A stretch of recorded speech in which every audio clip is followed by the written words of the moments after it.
Mis padres eran dos jóvenes militantes políticos, en ese momento de uno de los partidos nacionales más grandes que hay en la Argentina, que es el Partido Peronista, y de hecho ellos empiezan su militancia en la Juventud Peronista, que aglutinaba a una porción bastante grande de la población estudiantil y juvenil en la época.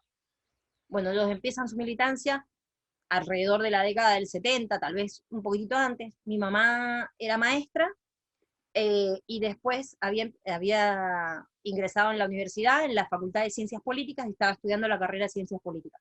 De hecho, había hecho hasta el tercer año de Ciencias Políticas, cuando, bueno, después va a ser tomada prisionera y posteriormente no vamos a saber más nada de ella. Pero eran los dos jóvenes. Mi papá había terminado la escuela media, el bachillerato, y tenía una imprenta. En esa imprenta, lo que hacían era todo el material de distribución que tenía la organización política a la cual ellos pertenecían. Con el correr de los tiempos políticos y los tiempos históricos de acá del país, la juventud peronista, o grueso de la juventud peronista, arma o forma parte de lo que es la organización Montoneros, que si bien también es una organización del mismo partido peronista, pero es una organización como más de combate, digamos, o no en su primer momento, pero sí con el correr del tiempo, también por lo que ocurría en la situación histórica del país. Bueno, ellos empiezan a militar en esta organización política que es Montoneros, que va a ser uno de los, o sea, hay dos grandes organizaciones que van a ser perseguidas por la dictadura en esta época, organizaciones políticas, que en algunos casos después van a hacer la opción de tomar las armas. Una es Montoneros y la otra es el ERP, que significa el Ejército Revolucionario del Pueblo. Esas dos organizaciones sociales, políticas y sociales, son las que van a ser más perseguidas por la dictadura, junto con los gremios, junto con los sindicatos, y también las universidades y los docentes universitarios, que van a ser perseguidos y muchos de ellos torturados, desaparecidos o asesinados. Eh, entonces, bueno, mis padres empiezan a militar ahí en Montoneros. Mi papá, como tenía una imprenta, era el que hacía los panfletos, la distribución, y justamente por lo que sucede en la Argentina desde el 73 en adelante, donde el panorama político empieza a ser como mucho más complicado, y donde ya empiezan a partir del 74 y 75 el accionar de una fuerza parapolicial, o sea, gestionada dentro del mismo Estado, pero de manera como clandestina, de manera como subrepticia, que es la AAA. Significaba la Alianza Anticomunista Argentina. Esta Alianza Anticomunista Argentina lo que hacía era esto, era como atentados contra aquellos que ellos mencionaban en esta época como subversivos. Bueno, en esta época la figura del subversivo, siguiendo, digamos, la doctrina de seguridad de Estados Unidos, todo aquel, o sea, que hablaba esta doctrina de seguridad nacional de Estados Unidos, hablaba del enemigo interno. Bueno, ¿quién es el enemigo interno? Todo aquel que sea contrario al orden establecido. Ese va a ser el subversivo. Y en la Argentina, si nosotros vemos las listas de los desaparecidos en cuanto a los rangos etarios, la profesión o a lo que se dedicaban, la mayoría son jóvenes, estudiantes, docentes, abogados, el grueso pertenece al movimiento obrero, es decir, sindicalistas, gremialistas, gente que estaba en los distintos sindicatos de esa época. Ese es como el grueso del ataque de la dictadura. Bueno, mi papá y mi mamá ingresan en esta organización, y lo que logran es como esta alianza anticomunista lo que hacía era algunas actividades, pero fuera del aparato estatal legal, digamos que eran acciones ilegales, como el secuestro de personas, el fusilamiento de personas. Esto ya previo al golpe de Estado del 76. Esto estamos hablando del 74 y 75. De hecho, creo que en uno de los recortes periodísticos que yo te mandé, no recuerdo bien si es en ese diario o no, pero de hecho en 1975, cuando está la noticia de que lo llevan preso a mi abuelo, mi abuelo materno, en ese mismo diario, mientras están dando la noticia de que lo han tomado prisionero a mi abuelo, hay una solicitada del gremio de los gráficos, es decir, del gremio de los periodistas gráficos, por un compañero que ha desaparecido. Estamos hablando del 75, ¿sí? Un año antes del golpe. Con el golpe militar, estas acciones de tipo ilegal que el Estado venía realizando se vuelven ya como la cotidianidad. Es decir, el secuestro, la desaparición, la tortura y el fusilamiento. Fusilamientos que obviamente el Estado, o sea, no se va a hacer cargo, pero que aparecen, digamos, estos, en lo que son las fosas comunes, o de repente enterratorios en algún cementerio del país, donde hay fosas con personas que no se sabe cuál es su nombre ni nada, pero que son, digamos, grandes cantidades de personas.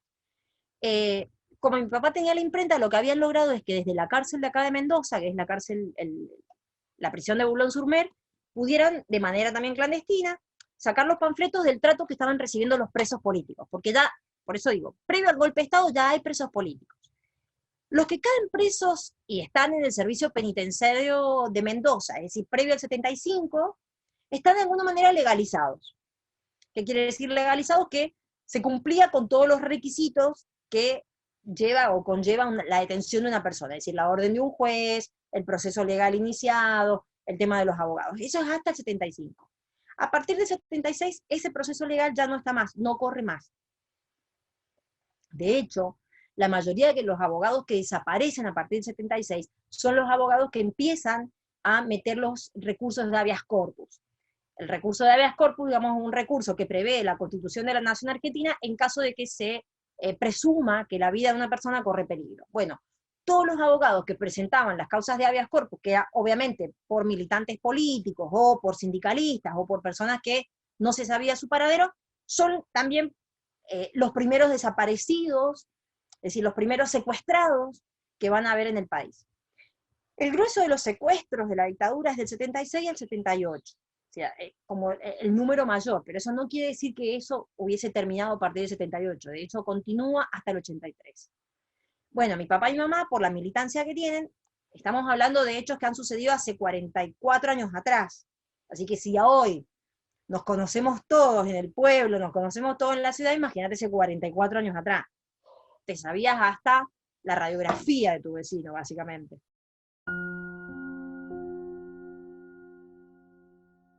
Y más como sucede, acá hay un dicho que dice pueblo chico, infierno grande. En los pueblos chicos se conoce mucho, mucho más. Bueno, ellos eran muy conocidos, mi mamá y mi papá eran muy conocidos por su militancia política acá en la zona, sobre todo en la provincia. Entonces, por una cuestión de seguridad, deciden viajar a San Juan. Y de hecho la organización también decide, como una cuestión de cuidar a sus militantes, de que se fueran a otro lugar donde no fueran tan conocidos. Por eso es que el asesinato de mi papá y el secuestro de mi mamá sucede en San Juan, que es una provincia que es vecina a Mendoza, porque ellos estaban en ese momento en San Juan, militando y de alguna manera también como protegiéndose, resguardándose.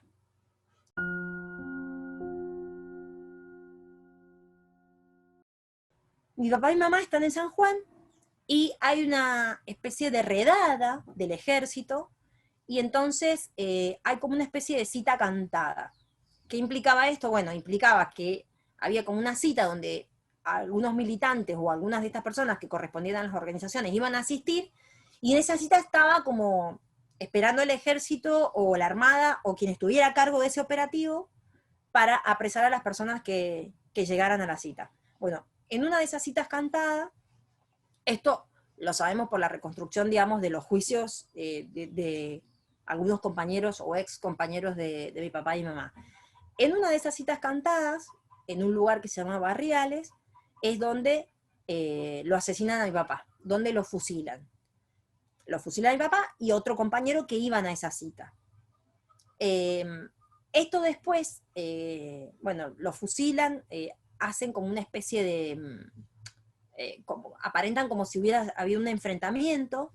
De hecho, en las principales radios de San Juan y en algunos de los medios periodísticos de San Juan, aparece justamente como que hubiera sido un enfrentamiento entre la guerrilla y el ejército.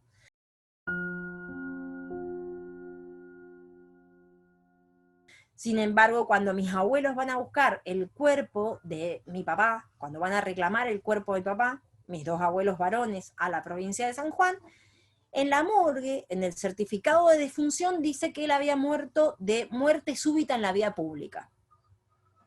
Claro, como que le había dado un infarto, no sé. Ahora, viste, los infartos con balas son muy raros, es como que se había caído arriba de una bala, viste, una cosa así como, qué casualidad. ahí ya tenés otra pauta de cómo cubrían las cuestiones. Y mi abuela, o sea, del fallecimiento de mi papá, se enteran porque justamente en la radio el ejército emite un comunicado, y acá es esto, es el ejército haciendo cargo de eso. El ejército emite el comunicado de que han abatido a un guerrillero en San Juan y dan todas las características. De hecho, unos vecinos escuchan la noticia y son los que le comunican a mi abuela. Bueno, mis abuelas se enteran de esta manera de la muerte de mi papá, entonces mis abuelos se van hasta San Juan, reclaman el cuerpo, se los dan, el cuerpo estaba en un hospital que se llama el Hospital Rawson, que es como el hospital central o cabecera de allá de San Juan, lo traen a la provincia de Mendoza, y en San Juan también estaba mi mamá con mi hermano. Mi hermano tenía 7 meses, era un bambino, como dicen ustedes. Tenía 7 meses. Después de la muerte de mi papá, no hay más noticias de mi mamá, no se sabe, no hay más comunicación con ella. Por lo que el resto de la familia lo que piensa es que ella se ha podido escapar, o que ella está a salvo. Pero después del velorio de mi papá, o sea, cuando lo entierran a mi papá, hay como 10 días, que también se siguen sin noticias, y después de esos 10 días aparece mi hermano en la casa de mis abuelos. O sea, aparece. Dejan al bebé en la puerta, pegando un par de golpes en la puerta, y mis abuelos, o sea, en la madrugada, escuchan el llanto de un bebé, y está mi hermano sentado en la puerta de la casa. O sea, así aparece mi hermano. ¿Qué es lo que pasa desde la muerte de mi papá hasta la aparición de mi hermano? Eso es lo que nosotros no sabemos. O al menos hasta ahora no sabemos. Porque, y la causa, justamente como la muerte de mi papá y la desaparición o el secuestro de mi mamá sucedió en San Juan, por eso mis abuelas, sobre todo mi abuela materna, lo que hace es radican la denuncia en los tribunales de San Juan. Por eso las primeras causas o los primeros juicios aparecen en San Juan, o nos encuentran a nosotros como familiares declarando en San Juan. Estoy hablando, sí, por lo menos 30 años atrás.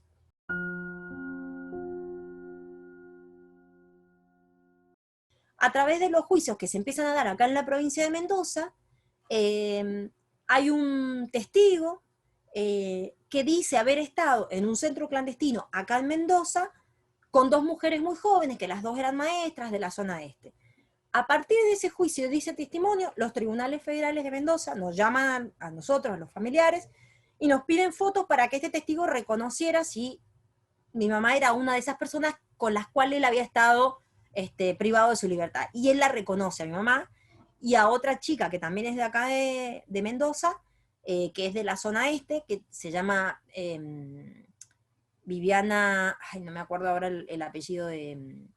No, Liliana Herrero. Liliana Herrero, que también es otra maestra, que también está desaparecida.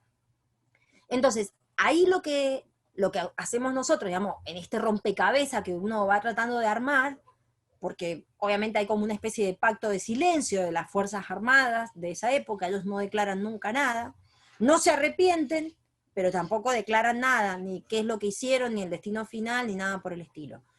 Bueno, armando, digo, ese rompecabezas, lo que nosotros tenemos como dato cierto es que mi mamá fue vista por última vez con vida en un centro clandestino de acá de Mendoza. Y por las fechas en las cuales a ella la vieron, coincide con que es después de la muerte de mi papá. A mi papá lo asesinan en septiembre del 76. Y mi mamá es vista en este centro clandestino aproximadamente entre noviembre, diciembre del 76. Con lo cual, si vos ves el periodo, es como muy cercano. Y además porque las provincias están re cercanas, y desde la capital de Mendoza a la capital de San Juan son 200 kilómetros, o sea, 1 hora, 2 horas de viaje, hora y pico en colectivo. Entonces, eso es lo que nosotros no tenemos como armado, es decir, qué es lo que pasó desde la muerte de mi papá hasta, cómo llega mi mamá a este centro clandestino, cómo llega mi hermano a la puerta de la casa de mis abuelos, eso es lo que nosotros no tenemos en claro.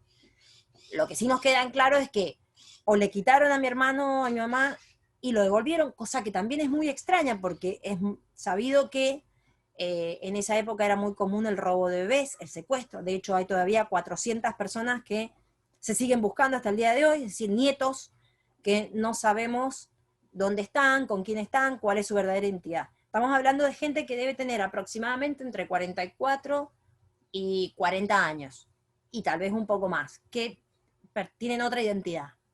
Bueno, con ese dato, por eso es extraño que mi hermano, siendo un bebé que podría haber sido perfectamente apropiado, lo hubiesen devuelto. Eso es como muy extraño.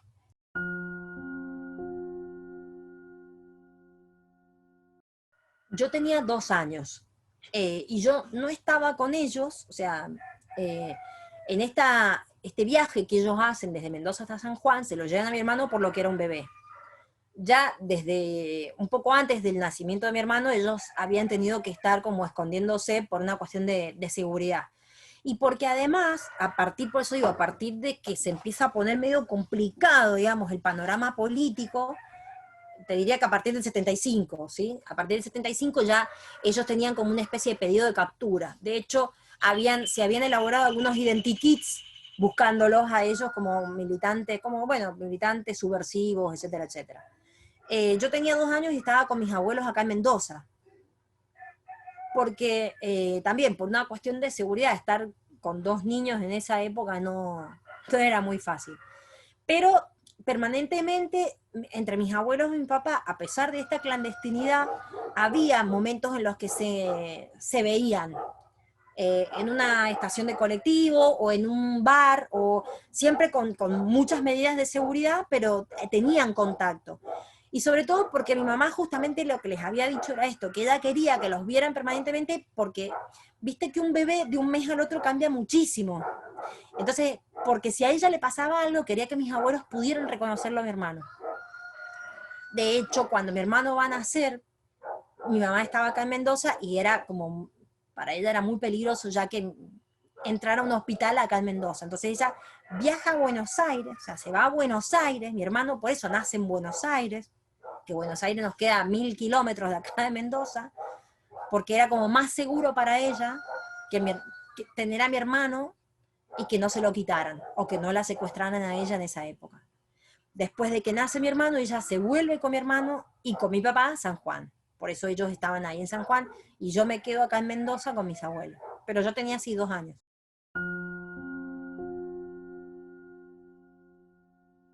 Y mirá, al principio, hasta que llegó la democracia, era para toda mi familia. No sé cómo lo habrán vivido, bueno, mis abuelas obviamente que lo deben haber vivido horrible, sobre todo para la que me crió, porque vos pensás que te arrebaten un hijo, eh, es fuerte. Yo creo que mi abuela pudo sobrevivirlo o sobrellevarlo porque estábamos mi hermano y yo.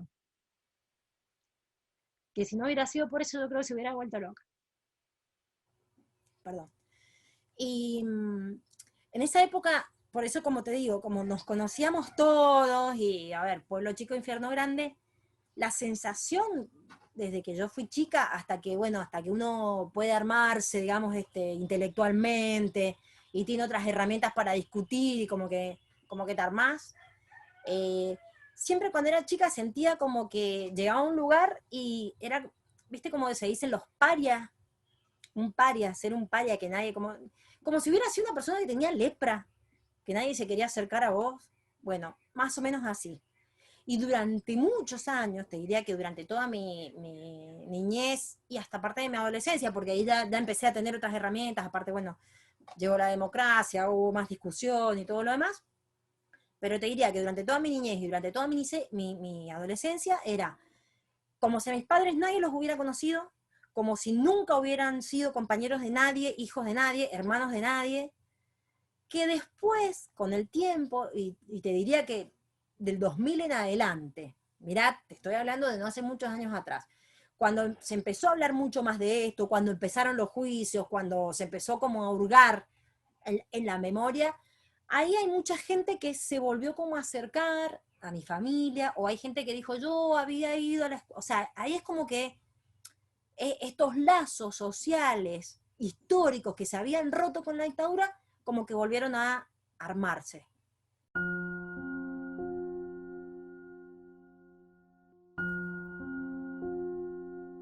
Básicamente porque es lo que nosotros siempre hemos venido, siempre nosotros, desde que, por eso digo, desde que mis abuelas empezaron, desde que empezamos también nosotros, después con mi hermano, con mi tía, a hacer todos estos pedidos en los tribunales, es lo que, de alguna manera, es lo único que te puede reparar. A ver, eh, es lo que por ahí mucha gente no entiende. Uno nunca, o sea, nunca nos interesó, ni nos interesa tampoco el tema de la justicia por mano propia. De hecho, ningún familiar, ninguna víctima jamás hizo justicia por mano propia, ni pidió lo mismo que hicieron ellos, jamás. Y yo creo que ese era el miedo que tenían muchos de los torturadores y los dictadores, que es esa revancha que no existe. Nosotros lo único que pedimos es justicia, y con todas las herramientas de la ley, en procesos legales, donde se les reconoce el derecho a la defensa, donde tienen derecho a abogados, pero sí pedimos cárcel común, porque es lo que se merecen.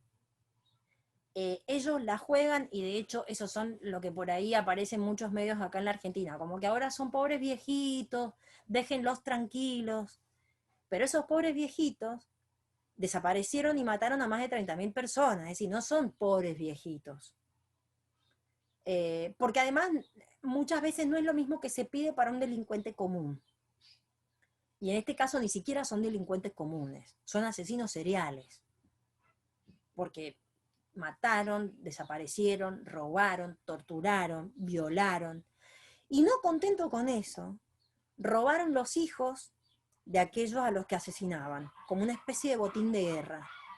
Que además también se quedaron con botines de guerra, porque muchas de las propiedades de los que ellos secuestraron y torturaron y desaparecieron, se las apropiaron, y después, como muchos de algunos miembros del ejército, se ponían inmobiliarias o mueblerías para vender los artículos que se habían robado, que les habían robado a los que ellos secuestraban. Entonces me parece que esas cosas, me parece que esos delitos, que son delitos de lesa humanidad, que son delitos como el genocidio, porque fue un genocidio, no pueden quedar impunes. Porque además es lo único que te repara el daño, es lo único que te repara el dolor, porque el dolor no se supera, se sobrelleva. Lo único que te mitiga de alguna manera el dolor es saber que aquellos que le causaron la muerte y el sufrimiento, por lo menos estén pagando su condena. Y porque además no es posible, digamos, tanto que hablan de la pacificación, y un montón, no es posible, digamos, un Estado pacificado sobre la mentira y sobre la injusticia, digamos, ¿no? Eh, Me parece que la verdad, por eso siempre decimos memoria, verdad y justicia. La verdad, sobre todo, por ejemplo, en el caso de mi mamá, nosotros queremos saber qué es lo que pasó con ella, eh, y la justicia para que quienes cometieron estos delitos, porque a ver, hay una cosa también que no se dice. Eh, Mi mamá y papá nunca tuvieron un juicio justo, ¿eh? Hasta el día de hoy, nosotros no conocemos, por ejemplo, cuáles fueron los justificativos, si es que los hubo, para el secuestro, la prisión, la tortura contra mi mamá y papá. Porque no lo hay. No hay una condena. No hay un crimen. El único crimen era ser militante político. Opositor, obviamente. Por eso digo, el Estado, teniendo todas las herramientas legales para poder hacer en el supuesto caso de que hubiesen necesitado hacer un proceso legal, las tenía. Sin embargo, recurrieron a la violencia, a la tortura, a la desaparición, digo, recurrieron al terrorismo de Estado. Por eso se habla del terrorismo de Estado.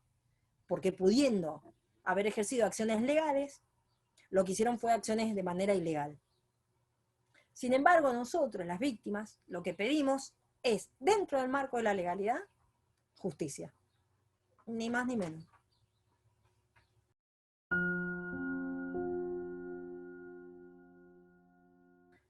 Y se siente como un sentimiento de impotencia, porque de vuelta, siempre, las víctimas tenemos que estar justificando por qué debería estar preso. Es como se dice siempre, el pobre siempre tiene que dar explicaciones de por qué es pobre, cuando en realidad el rico tendría que explicar por qué es rico, digamos, eso no se pide. Bueno, en este caso siempre es lo mismo. Tenemos que estar las víctimas justificando y explicando por qué somos víctimas.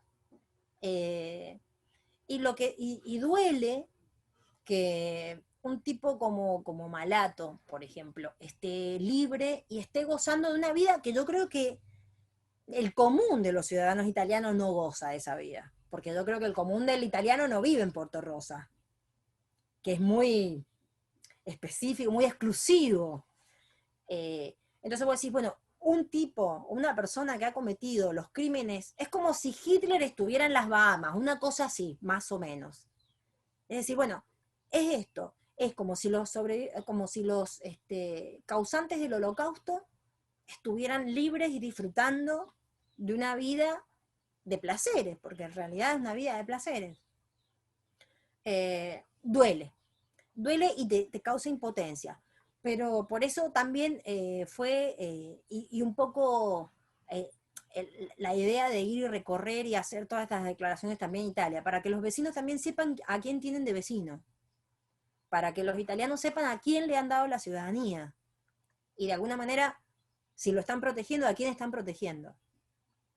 Que quiero creer que no, quiero creer que el Estado italiano va a actuar de buena fe, va a actuar, digamos, la justicia italiana va a actuar como se debe actuar, y también que la justicia argentina, porque acá la justicia argentina está siguiendo, digamos, los procesos, no es que Malato acá no está haciendo, a ver, no es que acá Malato si llegara a la Argentina está libre de culpa y causa.